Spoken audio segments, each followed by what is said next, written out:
Hey folks, Eric Dylan Stanish here, another installment.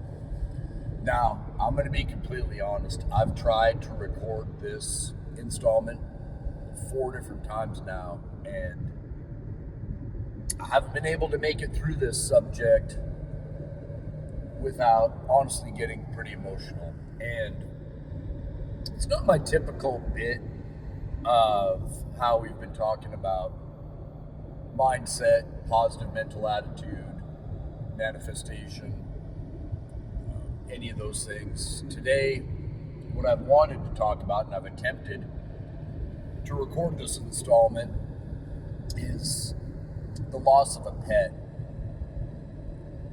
Today marks the 4th anniversary of our loss of a dog named Bossi. Now, I'll tell a little story. I'm going to preface it with this.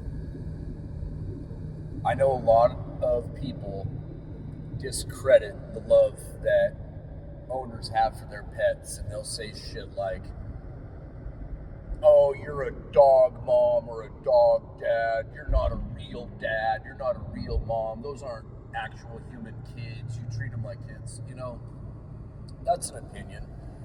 And my opinion of that opinion is that if you feel like that, look in the mirror and take a good deep look at yourself and realize you're an asshole. Because some of us that don't have children yet, that haven't been blessed with that experience, get very connected to animals, our pets, and we feel a bond with them. So losing them, having them pass away, whether it's expected or unexpected, can be a giant loss. Now, it's been 4 years since we lost Bossi, and like I said, I've tried to record this installment 4 separate times now, and I'm a big, tough, strong guy, but there's subjects that, including this one, that I do break down. And I'm going to try to get through this story without breaking down as badly as I have, so that I can actually post this at some point. Maybe not necessarily today, but Bossi was a silky terrier / Yorkshire terrier, 75% silky, 25% Yorkie, that I found about 15 years ago at a little ma and pa pet store in the suburbs of Chicago. It doesn't exist anymore. This place is gone, but they had, at the time, sold her as a Yorkshire and then said, for an additional $200, we can get papers for you. Well, fast forward to about 2 years before she had passed, we had genetic testing done on her, and she was not 100% Yorkshire, so we wouldn't have gotten any papers. She was 75% silky terrier, which they have a little bit different coat, a little bit different body. They look very similar to a Yorkshire for the uninitiated, but the snout's a little bit different, a little bit pointier, etc. But anyway, so Bossi was a silky terrier that we had. She was a house dog. She was in the house 99% of the time, except for going on walks and going places. That was the other thing. She went absolutely everywhere with us. Trips, Florida trips, anywhere. I mean, any trip that we went on, made sure we got Airbnb or a hotel that accepted dogs and took her with. She slept in the bed every night. Could put you in the most uncomfortable position, sleeping on your legs, which lots of smaller dogs do. They like to sleep between your legs or on your legs, or if you're on your side, on your shoulder, perched and whatnot. But Bossi was a hell of a dog, and I know everybody says that about their animals, and I understand that. They all have personalities. They all have quirks that make them individual and different. Even within the same breed, you can have completely different personalities. But Bossi was a very pokey dog. And what I mean by that, like if you had her outside off of her leash and you called for her, she wouldn't ignore you. She would come to you. But she would take her damn sweet time doing it. Like up to the point where we joked around and said if her name wouldn't have been Bossi, that we should have named her Molecule, because she would stop to sniff every single molecule, every blade of grass, everything before she'd actually respond to you. And then we ended up buying a Yorkshire, 100% Yorkshire Terrier, after Bossi had passed, sometime after she had passed, and ended up naming her Molecule, or Molly for short. So her spirit lived on through Molly. So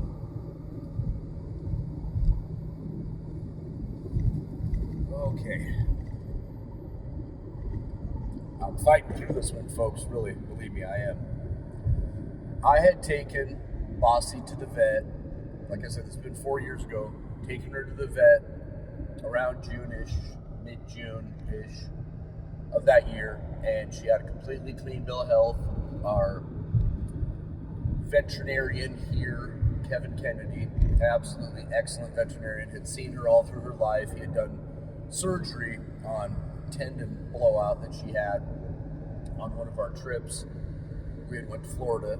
She jumped off the bed at Airbnb and landed on the hardwood floor and blew out a tendon. But he had done her surgery on her and seen her for all of her checkups. Absolutely excellent veterinarian here locally. But he gave her a clean bill of health. Said, she's 10, almost 11 years old. She's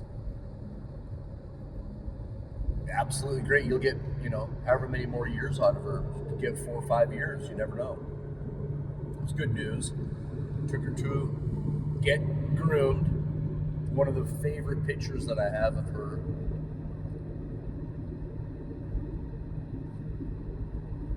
is from that last grooming appointment where she looked like she was smiling. She was so happy. She just was a happy yet pokey little buddy of mine. And like I said, growing up on the farm in Montana, we had lots of farm dogs, mutts, whatnot, outside dogs. And I loved all of them. It was just, it's different. I honestly feel like it's different when you have a pet that is in the house with you, inseparable, that you spend that much more time with instead of just kind of observing the dog outside and occasionally, playing with them a bit outside, but they really are mostly living their lives outside. That's a different, I'm not saying you can't get attached to an animal like that. Just for me personally, I really got attached to Bossi and Molly. For those reasons of being inside dogs and traveling everywhere with us. But anyone who discredits that connection that pet owners have with their animals and tries to piss on it, number one, I want no interaction with people like that. That's an opinion and that's fine, but if you're going to discredit somebody's emotional connection without actually knowing how it is for that person, there's times that animal is all you've got, and nothing beats coming home to, here we go, that unconditional love, and knowing that animal just absolutely loves you. Despite your flaws, despite how bad your day or how good your day could have been, even if you're in the mindset game of improving things, it's just a very blessed feeling. So when you lose that, it takes a chunk of your heart. And going going back to the story of how everything went down with Bossi. She was healthy, happy, 100%. And then she started getting lethargic and not eating very much around the 4th of July of that year. And so we looked up what was going on. She had recently had a period because she was not fixed. She was an inside dog, wasn't out roaming or out in the yard or anything like that. At one point we had thought about trying to find a stud to breed her, just because her personality being the way that it was, wanted to have some puppies. That didn't end up happening, obviously, but the point is she wasn't fixed. And so we looked up some of the parameters of older dogs that still have all of their female parts intact. And a couple days of her not eating like that, it was pretty apparent she needed to go in. So I remember before I took her to the vet, I wanted to take her on one last walk, and she was on the leash fine and walked around, ran into the neighbor and his little dog and spoke with them briefly. There was a flash in my head, just a fleeting thought of, maybe this is the last time that I'll go on a walk with her. Whew, here we go. Damn. But I dismissed it and said, I'm taking her to the vet. Everything's going to be fine. I don't need to think that way. But when I took her to the vet, it's a short drive from home to the vet, and she just laid her head on me the whole time. Sat on my lap, laid her head on me. And it was tough because I really just had a sinking feeling about that. And so I took her to the vet. He said, I have to leave her, obviously. And that was the first time she'd ever been away from home overnight. Never boarded her, never even crated her. Never had her at anybody's house overnight that I could ever even remember in her entire life. She was inseparable from us. But called the next day and he said, that she had some very serious acute kidney markers that were through the roof, that she needed to be fixed at that point, that maybe the surgery of taking care of that particular issue would bring those kidney levels down and sort her out, or we could put her down. And I said, absolutely not. Let's do everything we can to try to save her. So he did the surgery, and I can remember being at home with the paperwork that he had given me with her kidney values being so high. And I had wrote on there, Bossi, come home.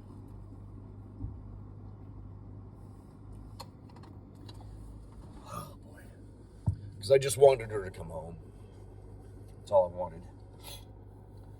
But he had said, we'll do the surgery and then give me a call, check up, see how things are going. It could work. No guarantees, obviously, because it doesn't work like that.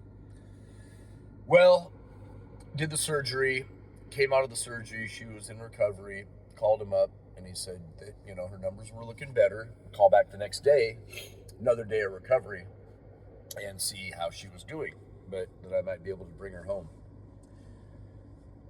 Well, the next day came around, and she went downhill very badly. When I called, he said, you guys need to get here because she's fading and she's not going to make it through, so we need to put her down. And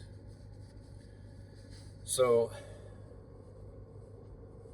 fiance left work and she met me up there at the vet's office. He had about an hour before he could do the procedure, which with that particular procedure they give him tramadol through an IV, which he had warned us, they bite at it, they might bark, it's a little bit painful, and then follows up with a solution that basically just sends them into a deep sleep.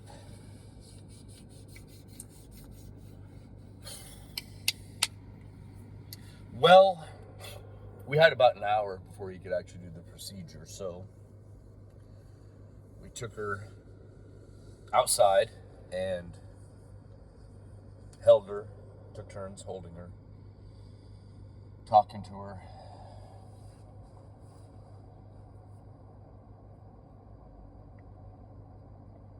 And I took her for one last truck ride. She was throwing up. She was sick.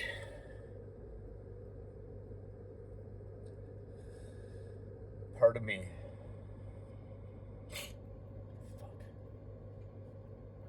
Part of me wanted so badly to like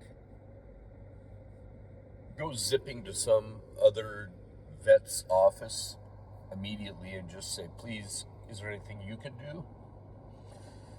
Save my dog. Save our dog, please.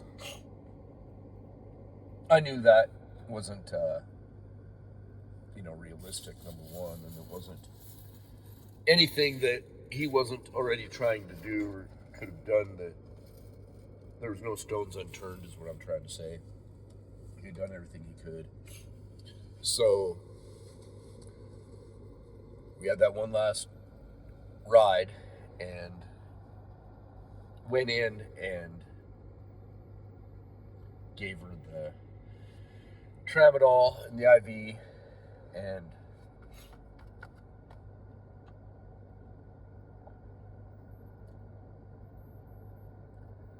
I really thought if I recorded this 4 different times, maybe this is the 5th time, that I'd be able to get through it.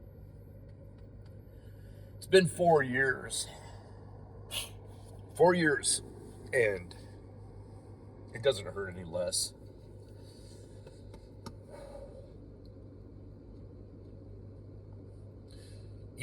One of the things that the veterinarian had said is that so many people can't stand to be in the room when their dog gets put down or their animal gets put down, and it, didn't sit well with him about that lots of times, because they should see their owner is the last thing they see instead of him or just the wall or whatever. Everybody processes those kinds of things differently, so not everybody can go through that, but I'm pretty proud of the fact that we stuck by her through the very end and didn't leave her alone in that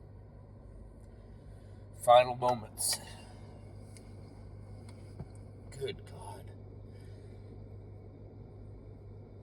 I'm not sorry that I'm emotional,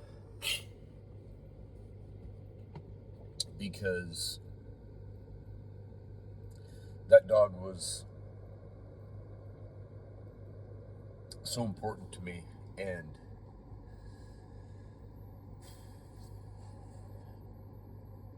I miss her every day. Every day when I see her pictures and her ashes, a little urn of ashes, or the little crystal light cube that has basically a picture converted into a 3D. ArtPix 3D is the company that makes those. Absolutely awesome. But I miss her every day, and today is her day. I know this isn't the normal stuff I talk about, folks. Always talking about being positive and shifting your mindset and manifesting and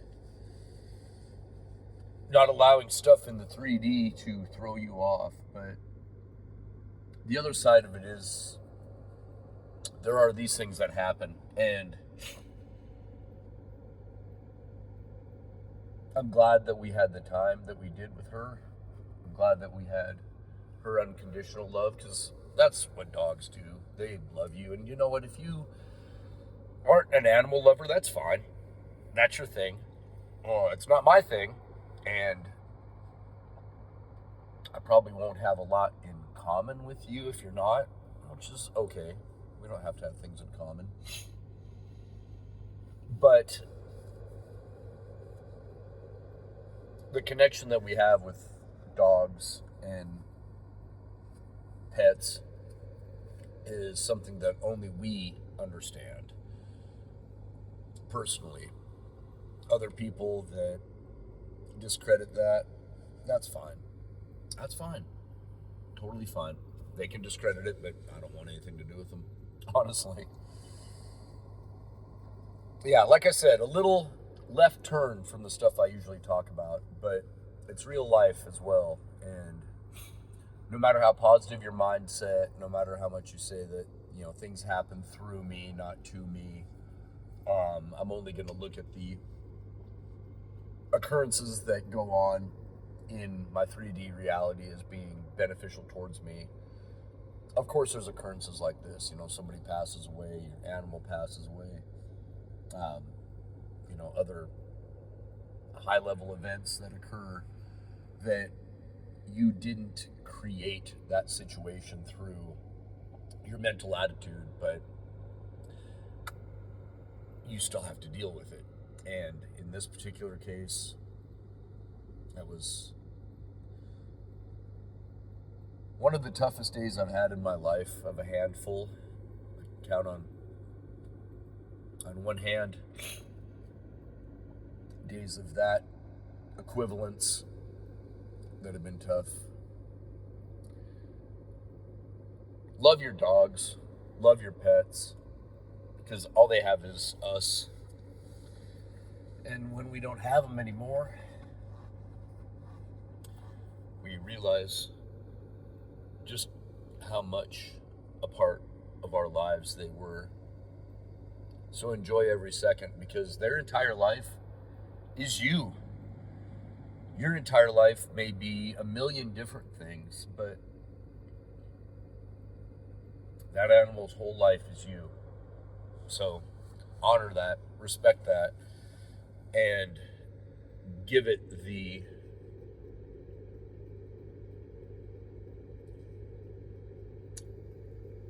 high level of consideration and love that animal deserves.